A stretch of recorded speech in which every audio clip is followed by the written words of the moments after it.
હાલો મિત્રો, હવે આપણે 12 જીવ વિજ્ઞાન પ્રકરણ નંબર 7 એમાં ઉદ્વિકાસનો સંપૂર્ણ ઇતિહાસ આપણે ટૂંકમાં શીખીશું. તો આપણે જોઈએ કે લગભગ 5,000 મિલિયન વર્ષ પૂર્વે પૃથ્વીની ઉત્પત્તિ થઈ હતી અને લગભગ 2,000 મિલિયન વર્ષ પહેલાં પૃથ્વી પર કોષીય જીવનની શરૂઆત થઈ. તો આ ઘટનામાં અણુઓનું જોડાણ થવાથી મહાઅણુઓ અને મહાઅણુઓ તે વખતના પૃથ્વીના આદિ વાતાવરણમાં, કારણ કે આપણે આગળ જોઈ ગયા કે આદિ વાતાવરણ રિડ્યુસિંગ પ્રકારનું હતું. રિડ્યુસિંગ પ્રકારના આદિ વાતાવરણમાં પાણીની અંદર આ મહાઅણુઓ ભેગા થયા અને કોએસર્વેટ્સ જેવી અકોષી રચના બની અને સમય જતાં એમાં ફેરફાર થતાં છેવટે કોષોનું નિર્માણ થયું હોવાની માન્યતા છે. તો આ રીતે પહેલાં અકોષી રચના ઉત્પન્ન થઈ અને ત્યારબાદ કોષીય રચનાનો ઉદ્ભવ થયો. આ કોષીય રચનાનો ઉદ્ભવ થયો અને આ કોષમાં પ્રકાશ સંશ્લેષી અથવા પ્રકાશગ્રાહી રંજક દ્રવ્યો ઉમેરાયા. તો પહેલાં વાતાવરણ રિડ્યુસિંગ પ્રકારનું હતું. હવે પ્રકાશગ્રાહી રંજક દ્રવ્ય હરિત કણો એની રચનાને કારણે પ્રકાશ સંશ્લેષણની પ્રક્રિયાની શરૂઆત થઈ અને પ્રકાશ સંશ્લેષણ દરમિયાન વાતાવરણમાંનો કાર્બન ડાયોક્સાઇડ એનો ઉપયોગ થવા માંડ્યો અને O2 વાતાવરણમાં મુક્ત થવા માંડ્યો. આજે પણ આપણે જોઈએ છે પ્રકાશ સંશ્લેષણમાં આ જ રીતે O2 મુક્ત થાય છે, CO2 ગ્રહણ થાય છે. તો આ રીતે ધીમે સ્વયંપોષી સજીવો અસ્તિત્વમાં આવતા બહુકોષી રચના ઉત્પન્ન થઈ અને ધીમે પ્રકાશ સંશ્લેષી રચનાના ઉદ્ભવને કારણે પ્રકાશ સંશ્લેષી સજીવોની સંખ્યા વધતી ગઈ અને વાતાવરણમાં મુક્ત ઓક્સિજન ઉમેરાવા માંડ્યું. ત્યારબાદ ઉદ્વિકાસની ઘટનામાં આપણે જોઈએ તો 500 મિલિયન વર્ષ પહેલાં આ પૃષ્ઠવંશીઓ ઉત્પન્ન થયા. આની અંદર જેટલી આંકડાકીય માહિતી છે એ બધા MCQમાં પ્રશ્ન પૂછાય છે. તો આ પૃષ્ઠવંશીઓ કેટલા સમય પહેલાં ઉત્પન્ન થયા? 500 મિલિયન વર્ષ પૂર્વે. એ ઉપરાંત 350 મિલિયન વર્ષ પહેલાં જડબાવિહીન માછલીઓ ઉત્પન્ન થઈ. સમુદ્રી શેવાળ અને કેટલીક વનસ્પતિઓ 320 મિલિયન વર્ષ અગાઉ અસ્તિત્વ ધરાવતી હોવાની ધારણા છે. તો આ રીતે સૌપ્રથમ જીવ પાણીમાં સર્જાયા. જ્યારે પ્રાણીઓ જમીન પર આવ્યા ત્યારે વનસ્પતિઓ જમીન પર ખૂબ જ પ્રસરેલી હતી. ભારે અને મજબૂત મીનપક્ષવાળી માછલીઓ, કારણ કે શરૂઆતમાં જે પ્રાણીઓ છે એ પણ સમુદ્રમાં જ સર્જાયા, પાણીમાં સર્જાયા. તો ભારે અને મજબૂત મીનપક્ષવાળી માછલીઓ જમીન પરથી પાણીમાં પાછી ફરી શકતી હતી લગભગ 350 મિલિયન વર્ષ પહેલાં. 1938ની અંદર દક્ષિણ આફ્રિકામાં એક લુપ્ત થયેલ મનાતી મત્સ્ય પાછી મળી આવી હતી. એનું નામ છે શિલાકાંત. તો શિલાકાંત ક્યાંથી મળી આવેલી?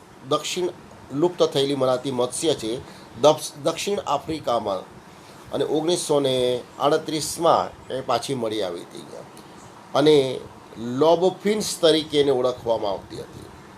બીજો પ્રશ્ન, શિલાકાંત કયા નામે ઓળખાતી હતી? લોબફિન્સ તરીકે ઓળખાતી હતી અને એમાંથી પ્રથમ ઉભયજીવી ઉત્પન્ન થયા. તો બીજો પ્રશ્ન અહીંયા થઈ ગયો, પ્રથમ ઉભયજીવી શામાંથી ઉત્પન્ન થયા? તો અહીંયા આપણે કહીશું લોબફિન્સમાંથી ઉત્પન્ન થયા. ઉભયજીવી એટલે આપણે જોઈએ કે દેડકા જેવા આજે પણ ઉભયજીવી જોવા મળે છે કે જે જમીન અને પાણી બંને જગ્યાએ વસવાટ માટેના અનુકૂલનો ધરાવે છે. બરાબર છે. તો આ રીતે આજે લોબફિન્સ છે એ દેડકા અને સાલામાન્ડર આજે ઉભયજીવી પ્રાણીઓ છે એના પૂર્વજો હતા. ધીમે ઉદ્વિકાસની પ્રક્રિયા આગળ વધતી ગઈ. તો પહેલાં માછલીઓ ઉત્પન્ન થઈ, માછલીઓમાંથી ઉભયજીવીઓ ઉત્પન્ન થયા અને છેવટે ઉભયજીવીઓમાંથી સરીસૃપ ઉતરી આવ્યા. તો સરીસૃપ કયા પ્રાણીઓમાંથી ઉતરી આવ્યા? ઉભયજીવીમાંથી. ઉભયજીવી ક્યાંથી ઉતરી આવ્યા? તો માછલી જેવા પૂર્વજોમાંથી. આપણે જોઈએ લોબ ફિન્સમાંથી. આ જે સરીસૃપ છે, હવે જાડા કવચવાળા ઈંડા મૂકતા જે સૂર્યપ્રકાશમાં ઉભયજીવીના ઈંડાની માફક સુકાઈ જતા નહોતા, કારણ કે ઉભયજીવીના ઈંડાની ફરતે કેલ્શિયમ કાર્બોનેટનું સખત કવચ જોવા મળતું નથી, એમાં માત્ર શ્લેષ્મ પણ હોય છે. તો ઉભયજીવીના ઈંડા જો સૂર્યપ્રકાશ એમાં સુકાઈ જતા, હવે સરીસૃપ જે પ્રાણીઓ અસ્તિત્વમાં આવ્યા એની ઈંડાની ફરતે કેલ્શિયમ કાર્બોનેટ એનું સખત જાડું કવચ જોવા મળતું હતું, અને આ ઈંડા સૂર્યપ્રકાશમાં ઉભયજીવીના ઈંડાની માફક સુકાઈ જતા નહોતા. તો આ રીતે ત્યારબાદ 200 મિલિયન વર્ષ દરમિયાન ભિન્ન આકાર અને કદવાળા સરીસૃપો પૃથ્વી પર પ્રભાવશાળી રહ્યા. એટલે ઉભયજીવીમાંથી સરીસૃપો બન્યા, મોટા કદના સરીસૃપો બન્યા. એ સમયગાળા દરમિયાન સરીસૃપો આ પૃથ્વી પર પ્રભાવશાળી રહ્યા, અને આ સમય દરમિયાન વિશાળ ત્રિઅંગી પણ હાજર હતી. ત્રિઅંગી વનસ્પતિ આજે હંસરાજ જેવી વનસ્પતિ નાના કદની જોવા મળે છે, જ્યારે તે વખતે વિશાળ કદની ત્રિઅંગી પણ હાજર હતી. પણ ધીમે ધીમે આ ત્રિઅંગી વનસ્પતિઓ નાશ પામી અને કોલસાના ભંડારમાં એ ફેરવાઈ ગઈ. લગભગ 200 મિલિયન વર્ષ દરમિયાન મત્સ્ય જેવા સરીસૃપો જમીનમાંથી પાણીમાં પાછા ફર્યા, જેવા કે ઇક્થિયોસોરસ. ઇક્થિયોસોરસ મત્સ્ય જેવા સરીસૃપ છે જે જમીનમાંથી પાણીમાં પાછા ફર્યા, અને જમીન પર જે મોટા કદના સરીસૃપો જોવા મળતા હતા એ હતા ડાયનોસોર્સ. જે જમીન પરના મોટા સરીસૃપ હતા, અને એમાં સૌથી મોટા ટાયરેનોસોરસ હતા. ટાયરેનોસોરસ રેક્સ, જે આશરે 20 ફૂટ ઊંચાઈ ધરાવતા હતા, અને તે કટાર જેવા દાંત ધરાવતા હતા. તો આ રીતે સરીસૃપ પૈકી કેટલાક મત્સ્ય જેવા સરીસૃપો જમીન પરથી પાણીમાં પાછા ફરી ગયા, અને ટાયરેનોસોરસ જેવા સરીસૃપો એ જમીન પર મોટા કદના સરીસૃપ તરીકે તે વખતે અસ્તિત્વ ધરાવતા હતા. પણ આપણે જોઈ ગયા કે પૃથ્વી એનું પર્યાવરણ સતત બદલાતું રહે છે, એટલે 65 મિલિયન વર્ષ પૂર્વે આબોહવાકીય ફેરફારને કારણે આ ડાયનોસોર પૃથ્વી પરથી અદૃશ્ય થઈ ગયા. મોટા કદના ડાયનોસોર પૃથ્વી પરથી અદૃશ્ય થઈ ગયા, પરંતુ એમાંના કેટલાક પક્ષીઓમાં ઉદ્વિકાસ પામ્યા, અને નાના કદના સરીસૃપોનું અત્યારે પણ અસ્તિત્વ જોવા મળે. એટલે જે મોટા કદના સરીસૃપો હતા ટાયરેનોસોરસ, એ પૃથ્વી પર અચાનક ફેરફાર થવાને કારણે, પર્યાવરણમાં ફેરફાર થવાને કારણે તે નાશ પામી ગયા. પણ નાના કદના સરીસૃપો જેનું આજે પણ અસ્તિત્વ જોવા મળે છે. તો પહેલાં સરીસૃપ પ્રભાવી હતા, ત્યારબાદ સસ્તન પ્રાણીઓ ઉત્પન્ન થયા, અને પહેલાં જે સસ્તન પ્રાણીઓ ઉત્પન્ન થયા એ છછુંદર જેવા હતા. તેમના અશ્મિઓ પણ પ્રાપ્ત થયા, અને એ અશ્મિઓ નાના કદના હતા, એટલે આપણને તેના પરથી ખ્યાલ આવે કે એનું કદ નાનું હતું. આ સસ્તનો અપત્ય પ્રસવી હતા. અપત્ય પ્રસવી એટલે આપણે જોઈએ કે સરીસૃપો અને દેડકા ઈંડા મૂકતા, એટલે આપણે એને અંડપ્રસવી કહીશું. અહીંયા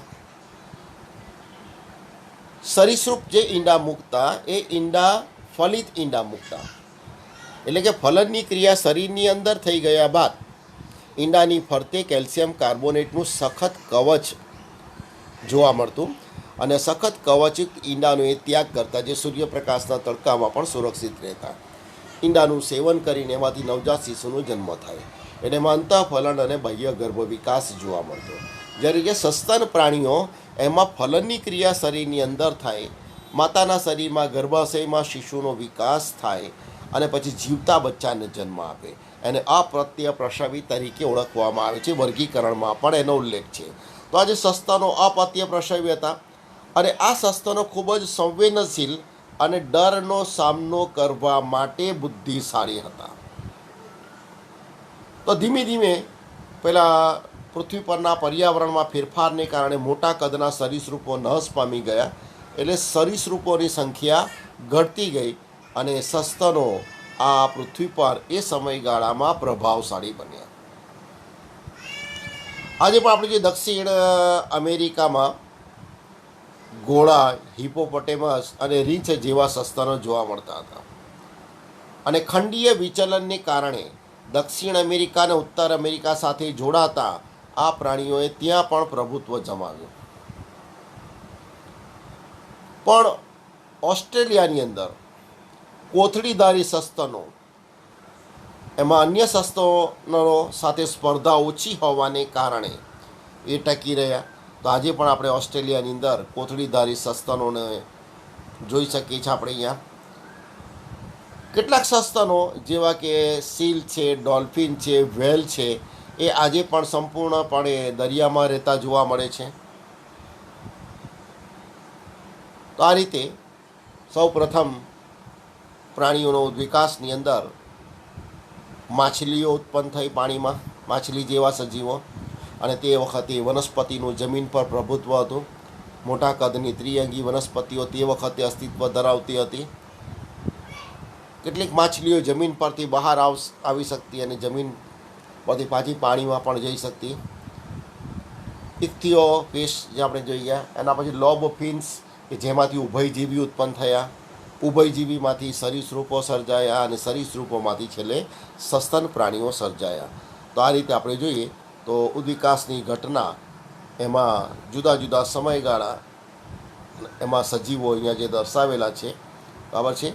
અને છેવટે હાલમાં જે સજીવો અસ્તિત્વ ધરાવે છે એ સજીવો અહીંયા બતાવેલા છે. બાકીના જે સજીવો છે એ બધા લુપ્ત સજીવો છે. જુદા જુદા સમયગાળામાં એ સજીવો લુપ્ત બની ગયા છે.